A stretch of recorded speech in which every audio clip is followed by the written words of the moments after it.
This could be the greatest time you ever live if you control what you focus on, if you find a more empowering meaning, and if you decide to model the actions of those who succeeded before you.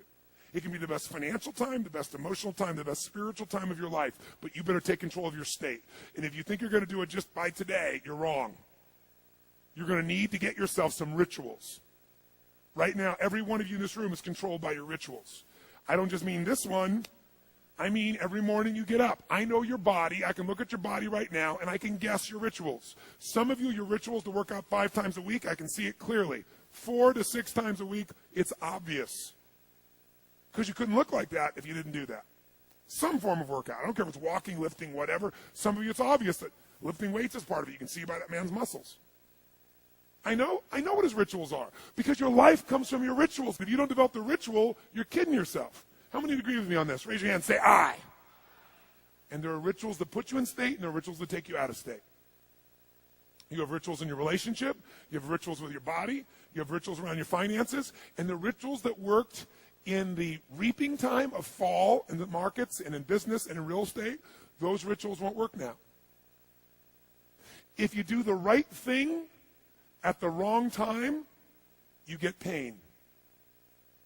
I'll say that again. If you do the right, you go, but Tony, I'm doing the right thing, but I'm not being rewarded. If you do the right thing at the wrong time, you don't get rewarded, you get pain. So you better do the right thing at the right time. And to do that, you better know what season you're in. And to do that, you better learn how to change your state. How to take control of your own conditioning. That's what I live for. Does this make sense to you? Yes or no? Come on, guys. Yes or no? So now it's time to train yourself to do that. I'll show you how fast it can change. Try this just for a second. I want to show you what you can do with just focus. Try this for a moment. I'm going to give you a test. Sit up in your chair with some energy. Make sure your buddy next to you is in a strong state. If otherwise, adjust their state. Come on, change their physiology. What do they got to do? See if they're ticklish. That might help. Now do this. I want you to look around this room right now and find everything in this room that you can find that is brown. As fast as you can. Look for brown, look for brown, look for brown, look for brown. Look around you, look for brown, look for brown, look for brown. Okay, close your eyes. I'm going to give you a test. With your eyes closed now, shout out loud everything you saw that was red.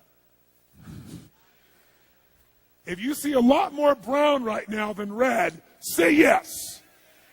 Open your eyes. Look for red now. I want you to really look for red. Look for red, look for red, look for red. Anything you can find that's red, look for red. All around you, look for red. Raise your hand if you found more red this time and say, I. Why did you find more?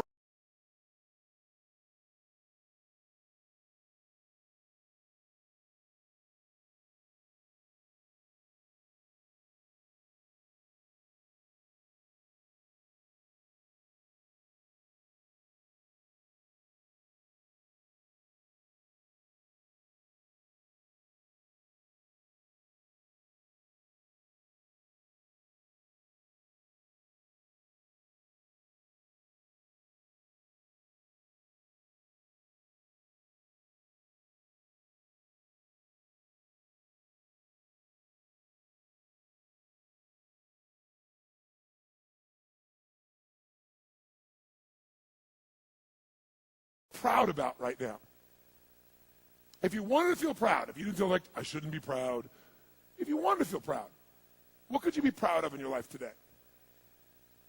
Your children, your health, your body. Is there a problem you faced?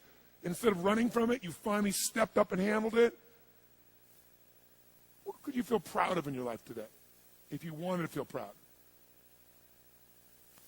How many can think of something? And when you think about this thing you're proud of, what about that makes you feel proud? What do you focus on that makes you feel proud? How do you breathe when you really start to feel proud? What's the kind of look on your face that starts to happen when you let yourself feel proud? Yeah. How's that feel?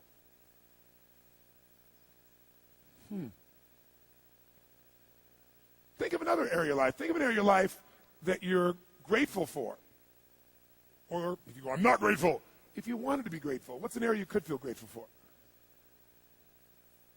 What could you feel grateful for if you really wanted to feel grateful? How many can think of something you could feel grateful for? Let me see your hands. And what about that are you grateful for? What do you focus on that makes you feel grateful? How does it feel when you're really, truly feeling filled with gratitude?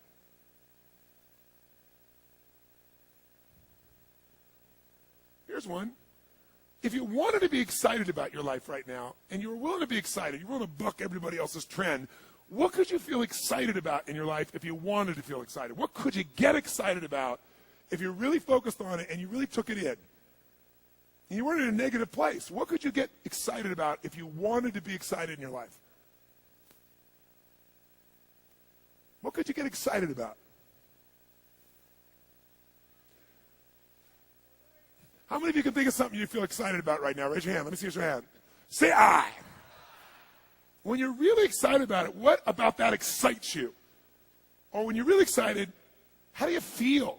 How do you speak? What's your life like? By the way, when you're excited, does it tend to touch other people? Yes or no? Absolutely. By the way, do people have a tendency, who feels different right now than just even a couple moments ago? Raise your hand and say I. Why? Because focus is controlled by questions.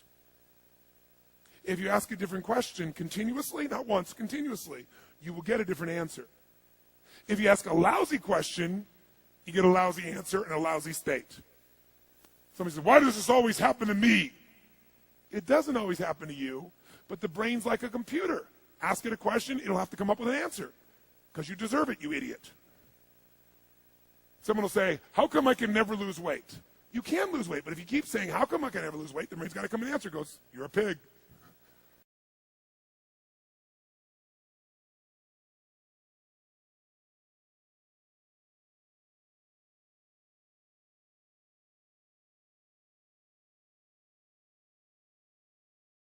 A different life.